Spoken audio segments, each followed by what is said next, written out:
All right. Good evening, everyone. Dr. Randall Gates, board certified chiropractic neurologist and chiropractic physician at Gates Brain Health.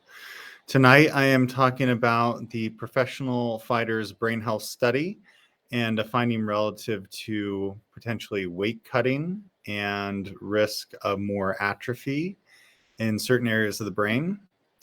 Go ahead and pause the video, read the disclaimer. None of this is medical advice, just information. I would love to know more of your thoughts as we go through this. So the title of the study, or the title of this broadcast, rather, fighter weight relationship to brain atrophy.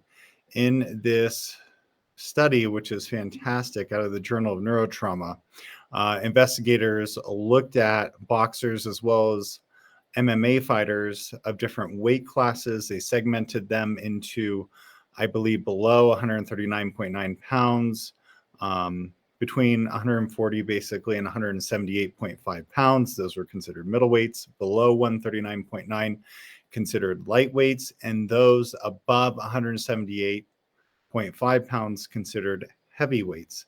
They looked at the number of fights they've had. They looked at brain MRIs examining patterns of atrophy or shrinkage, and a number of other neuropsychological factors were examined.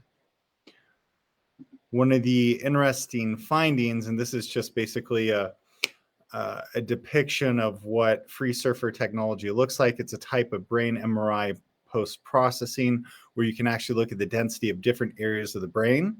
And that's what they did in the study. And they, in essence, found that those in the lighter weight classes who had basically had more atrophy proportional to the number of fights they had.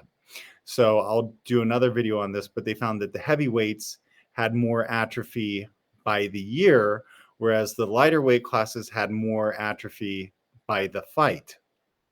Their postulate was that those in the lighter weight classes perhaps cut weight more often to a greater degree.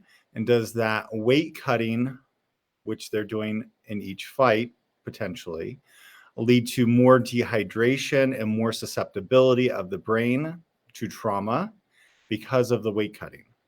This is very interesting because it raises questions of, do we need to change weight cutting practices? Do we need to change weigh-ins to 2, 3, 4, 5 days ahead of a fight? And what does that mean for fighter health, brain health, long term?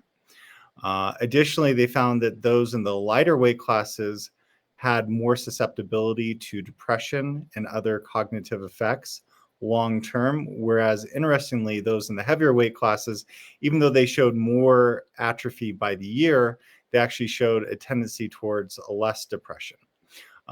This article is jam-packed with information. I'm going to try to do other talks on motor performance, ability to defend oneself based on these patterns of atrophy in certain areas of the brain. And let me know your comments, your questions. I hope this is helpful, and have a good night, everyone.